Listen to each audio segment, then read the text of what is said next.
حضرت عمر بار تمام حکومت چه در اطرافش جمع کرد.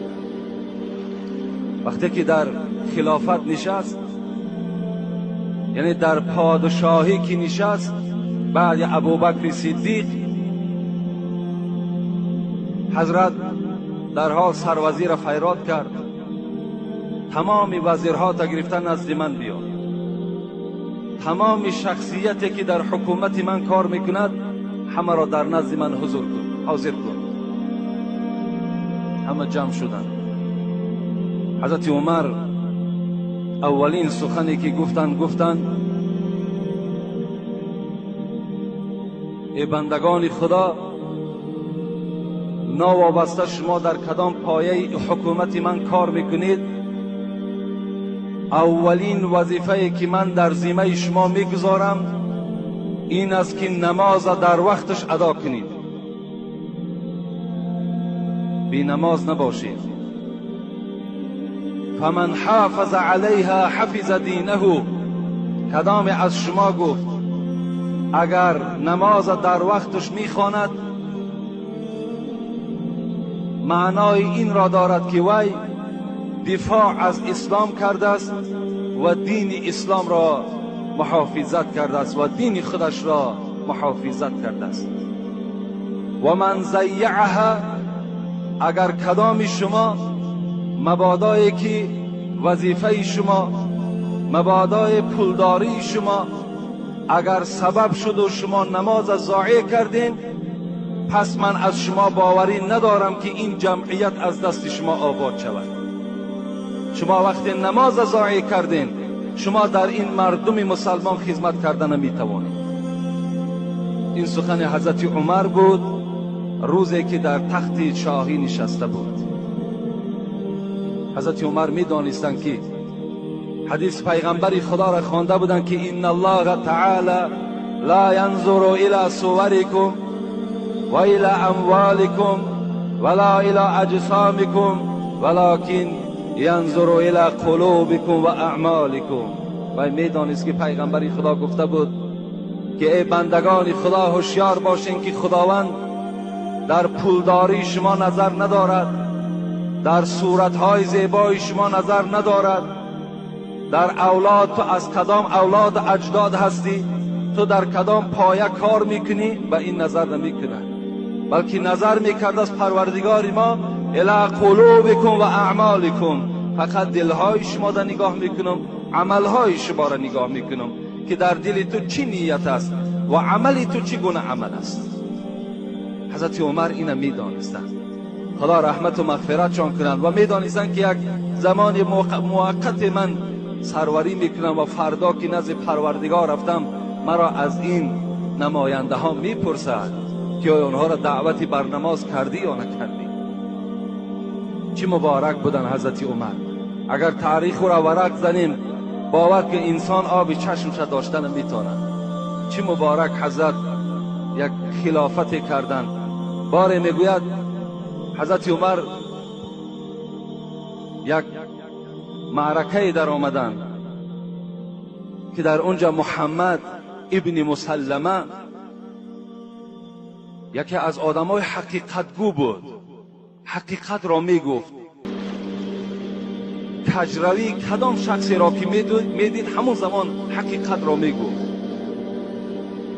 و حضرت عمر نزد همین قوم آمد، نزد همون حلقه آمد و گفت ای محمد، گفت ابن مسلمه، تو یکی از آدمهای حقیقت گو هستی. الحال خلافت من چگونه است، پادشاهی من چگونه است. حضرت محمد گفتن، عمر گفتن عدالت تو خیلی بی اندازه بلند است، بسیار یک عدالت کلانی داری. بازم این قدر مالی که در بیت المال جمع می شود، تو چنان دلی تو از دنیا مردگی هست که در تلاش جمع کردن مالم هوس نداری، در مال جمع کردنم هوس نداری. حضرت عمر دوام دادن، گفتن محمد، گفتن اگر با شرطی که من یکی کجروی کنم چی؟ اگر مبادایی که فردا یک کجروی میکنم، یک احکام پروردگار را میشکنم. این محمد ابن مسلمه گفتن، عمر گفتن اگر تو گفتن کجروی کنی، اگر مبادای یک آیت یا یک حدیث پیغمبری خدا را اگر تو پایمال کنی، من تو را با شمشیر راست میکنم. حضرت عمر گریان شدن، گفتن هزارها شکر به سوی پروردگار که در بین ما قومی بود است که اگر عمر کجروی کند، عمر را راست میکند. این چگونه یک آدمی خاکساری بودن. الحال من در همین مسجد امام خطیب هستم. اگر یک نفر یافت شود یک کمبودی مرا گیرد، من غضبناک می شوم. حالان که این کار من نادرست است، باید که من راضی شوم. بگم خوش به حال تو که کمبودی مرا گرفتی. چی مبارک حضرت ذاتی بودن، خدا رحمت و مغفرتشان کند. از همه امر مهم نزد من گفتن این نماز است.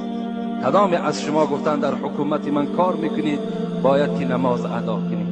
بار حضرت میگن مسجد در آمدن دیر کردن، مردم قوم انتظار که حضرت عمر می آید. حضرت عمر نماز قوم می خوانده می دادن. وقت اون زمان پادشاه ها پیش می در آمدن. کمی دیر کردن، قوم بی‌ضابطه شدن، بی سرانجام شدن. به ناگاه حضرت عمر در آمد و نزد قوم عذرخواهی کرد. گو قسم به خدا، گفت این یک لباس تری که در بدن من میبینید، این لباسی هست که هم مهمانهای رهدوری را با این قبول میکنم و هم برای مسجد آمدن با همین لباس نماز میخوانم. الحال تر بود، کمی ایستادم تا که یک خشک شود و در بدن کنم آمدن نماز شما را خوانم. در خلافت نشسته بودن، یک کرته در بدن داشتن، هم مهمان قبول میکردن هم با این نماز مردم میخواندن.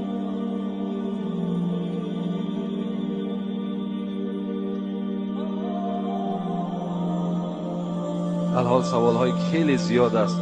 انشاءالله فکر میکنم در باب نماز کفایت کننده است. خیلی صحبت های زیاد کردیم. 5 جمعه با شما در باب نماز و بی نماز صحبت داشتیم. انشاءالله برای آدمی که اگر یعنی ذره در وجودش ایمان باشد، خدا ترسی باشد، این سخنهای ما البته در او تأثیر میکند و خانواده خود گفت پیغمبر خدا امر بر نماز میکند.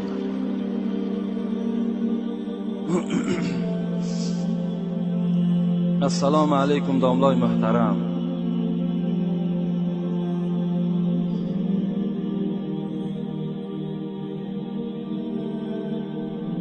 خدا شما را نگه دارد. ما از 90 کیلومتر هر جمعه اینجا می آییم و از شما خواهش دارم که یک جمعه در نماز جماعت و جمعه دیگرش در فضیلت علم و علما صحبت کنید و این کاسته ها را ما به شهرهای دور ارسال میکنیم. یعنی انشاءالله این برادر میداند که من چند جمعه خود اعلان کرده ایستادم که بعد سوال جواب در باب نماز جماعت صحبت میکنیم و در باب فضیلت علم و علما و یکی دیگر موضوع ما موضوع سطر هست. انشاءالله این موضوع ها که چند تکلیف ها شدگی هست انشاءالله من صحبت دارم. دوم سوال کردن امام بخاری چند حدیث در کتابش آورده است، امام مسلم چند حدیث در کتابش آورده است و سال تولدشان را میگفتید. امام بخاری که اصل نامش حضرت محمد است، محمد ابن اسماعیل، میگوید که من از بین 600,000 حدیث این امام بخاری میگوید که من 600,000 حدیث جمع کردم از پیغمبر و از بین اینها 7257 حدیث در کتاب صحیح بخاری وجود دارد و همین 7257 حدیث از بس که میگوید یعنی یک تکرار باز شدگی هستند این یک حدیث 2 بار 3 بار هم در این کتاب که آمدگی هست. از این خاطر حدیث های تازه به تکرارش 4000 هست. و سال تولدش 194 هجری هست. بگیم 184 سال بعد پیغمبر خدا به دنیا آمدگی هستند و 256 هجری از دنیا گذشتن. همگی 62 سال حیات دیدند. در قصه ها می آید که همین باید ما و شما افتخار کنیم که این صحیح بخاری، این بعد قرآن کتاب معتبرترین در روی دنیا به شمار می رود و این از اولادهای ما و شما هست. از بخارا محمد ابن اسماعیل، پدرشان هم آدمی با تقوا بودند، مادرشان هم آدمی با تقوا بودند. یکی از دوستان پدرش حکایت میکرد در همین کتاب امام بخاری که وقتی در حالت سکرات مرگ بود پدرش اسماعیل، من خبرگیری رفتم و به سوی من گفت ای حجر، گفت حجر بودن این کس،